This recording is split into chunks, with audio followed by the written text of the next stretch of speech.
Saya masih bersama Gubernur Maluku Utara, Shirley Coanda. Bu Shirley, Maluku Utara itu zaman COVID saja pertumbuhan ekonominya bisa 2 digit saat pertumbuhan ekonomi kota-kota lainnya. Karena punya ketergantungan pada industri tambang.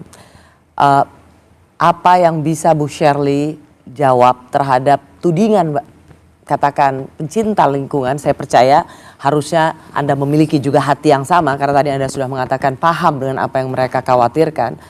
Tapi kira-kira gini, Selios waktu itu mengadakan satu seminar yang mengatakan potensi ekonomi Maluku Utara supaya tidak tergantung pada industri ekstraktif. Karena Maluku Utara itu punya kekayaan yang luar biasa dari hasil laut, pertanian. Apa yang bisa membedakan bahwa Maluku Utara, pengusaha jangan diganggu, mereka yang sudah punya izin jangan diganggu. Tapi apa yang bisa membuat Maluku Utara berbeda di tangan Anda dengan diversifikasi ekonomi? Ya, memang pertumbuhan ekonomi saat ini kuartal 3 39% itu mayoritas dari industri pertambangan. Masa depan Maluku Utara itu kita harus melakukan diversifikasi karena pertambangan ini kan jangka pendek. Kita adalah jadi Anda memasukkan itu dalam visi kepemimpinan Anda, ya, bahwa tidak tergantung pada ekstraktif. Kita memang tidak boleh tergantung pada ekstraktif. Kita lihat apa yang terjadi 15 tahun sudah lewat Maluku Utara, fokus kepada ekstraktif, nothing happen. Bahwa pertumbuhan ekonomi tinggi, tidak inklusif, tidak pemerataan sebenarnya juga karena salahnya kita tidak menyiapkan infrastruktur untuk itu.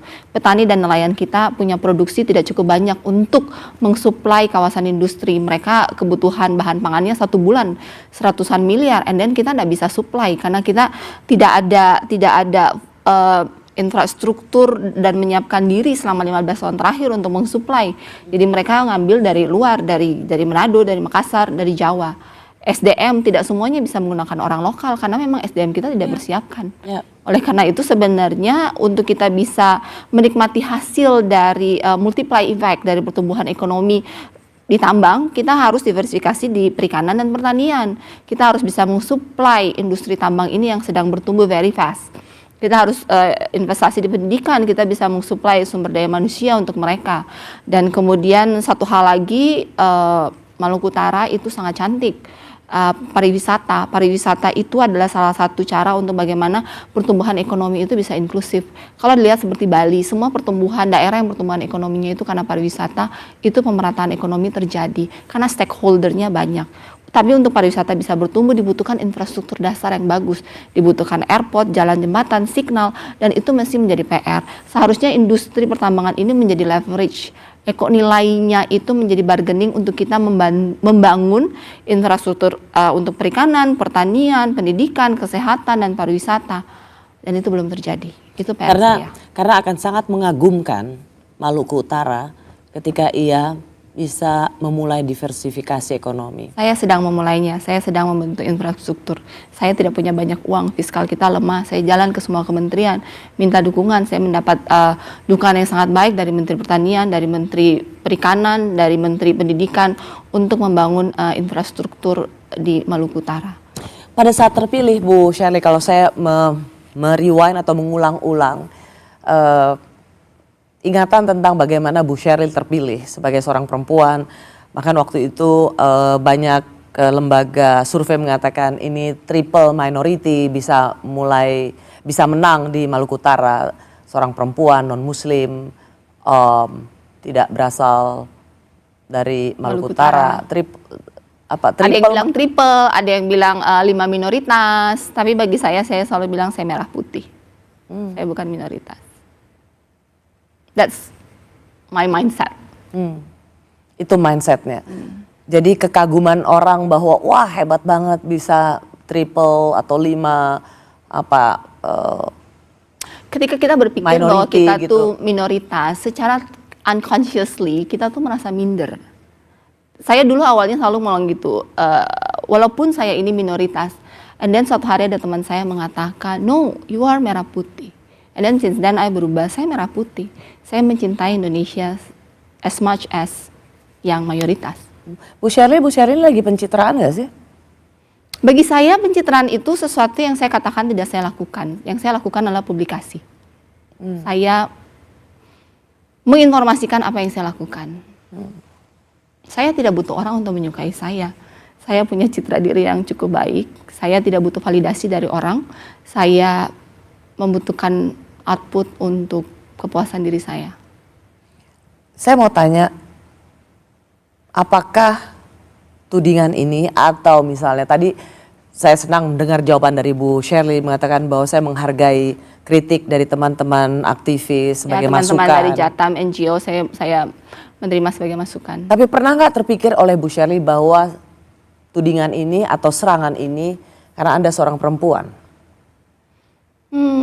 Enggak, saya tidak pernah mempermasalahkan gender. Karena begitu banyak kepala daerah yang punya perusahaan tambang, begitu banyak laki-laki sebagai pembuat kebijakan, mereka dengan tenang bisa ngapa-ngapain tanpa diserang bertubi-tubi. Tapi ketika perempuan yang memegang jabatan, maka ia begitu banyak mendapat serangan bertubi-tubi. Do you think it's about women? Saya tidak pernah berpikir, saya tidak pernah memberikan energi saya untuk berpikir tentang itu. Benar atau tidak, I don't know. Tapi saya menggunakan energi saya untuk berpikir bagaimana bereaksi, bagaimana solusi, bagaimana meminimaliskan rasa tidak percaya publik kepada saya. Dan saya memahami itu, artinya saya harus lebih transparan lagi, komunikasi publik saya harus lebih baik lagi, saya memastikan bahwa memang tidak ada conflict of interest ketika saya memerintah, saya memang harus berjuang lebih keras, belajar lebih keras, dan melakukan semua lebih transparan aja. Benar kata orang, perempuan memang harus membuktikan 2, 3, 4 kali lebih besar. And then that's okay. Ya, Kadang kita itu katanya woman itu like a tea bag. Kita itu semakin diseduh, iya, semakin dan harus di air panas. semakin diseduh supaya dia akan semakin mengembang. Ya, wanginya keluar. Ya, I think itu ya istri Presiden Amerika. Ya, Roosevelt, Eleanor Roosevelt. Ya, Eleanor. So saya menerima semuanya dengan menerima. Saya tidak pernah bertanya kenapa. I think I renew my mindset. Waktu kejadian 12 Oktober saya bertanya kenapa. And then ada titik di mana saya menerima dan setelah itu semuanya menjadi lebih gampang. And ketika saya sudah melewati kehilangan pasangan hidup, itu cobaan terbesar dalam hidupku. And then the rest is just bring it. I'll do my best. Ya.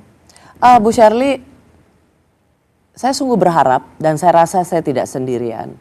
Bu Shirley bisa menjawab semua kecemasan, kekhawatiran, ketakutan dari teman-teman NGO yang juga bisa dibilang representasi dari masyarakat Maluku Utara.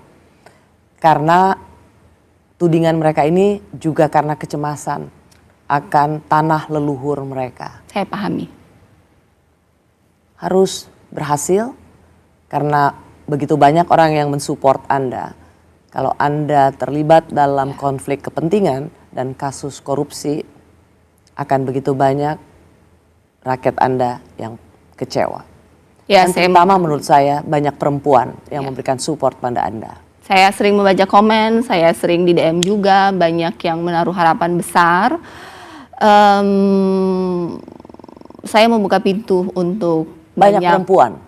Pemimpin perempuan di masa depan nanti. Saya ada beberapa, kalau saya kunjungan ke sekolah, kemudian ada anak-anak SMA, kalian mau jadi apa? Saya mau jadi gubernur.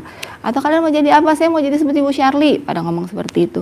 Saya tahu banyak harapan yang ditaruh di pundak saya dan saya harus membuktikan bahwa saya amanah. Tapi ya, saya juga menyadari bahwa saya hanya manusia biasa dan godaan itu akan selalu ada.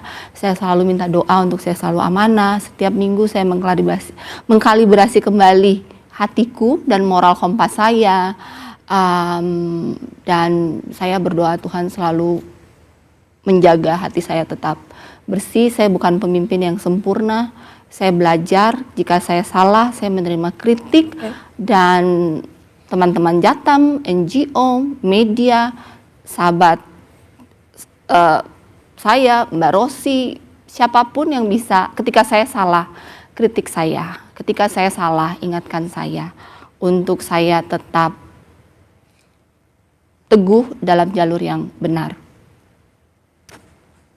Berbicaralah, berkomunikasilah, berdiskusilah dengan teman-teman aktivis yang saya yakin mereka juga punya seperasaan dengan Anda menjaga lingkungan Maluku Utara. Saya membuka ruang untuk berdiskusi dengan mereka, bagaimana sama-sama memberikan yang terbaik untuk Maluku Utara.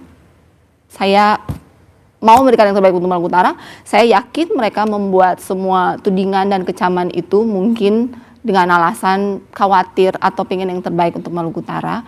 Saya membuka ruang diskusi untuk semua teman-teman, Jatam, NGO, wartawan, media, aktivis. Terima kasih Bu Shirley.